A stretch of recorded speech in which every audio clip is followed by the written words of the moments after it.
All circuit channel. In this circuit, find Ix. I1 ampere and 4 amperes are the current source. Before finding Ix, you must redraw this circuit. Here is the new drawing circuit.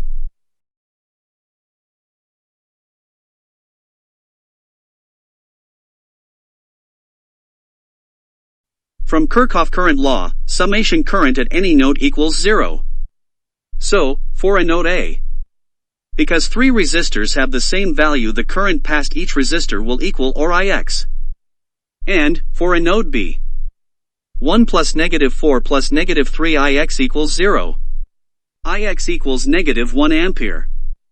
The -1 ampere means the direction of the Ix opposite to that originally specified. So redraw the direction Ix is shown. Find I and V. Somebody may suddenly answer, but someone cannot.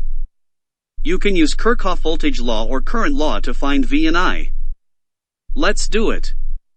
First, if you use Kirchhoff current law, V1 will supply current to R2 equals 0.5 ampere. Summation current at node A equals 0.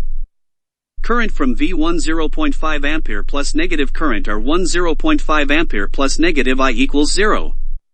So, I equals 0. If you start at node B, the result is the same as node A. And if you use Kirchhoff voltage law, the summation voltage around the closed path equals 0. Our element does not connect to another aspect to be the closed path, which means it cannot use Kirchhoff voltage law. The answer to this question is voltage V and current IB 0.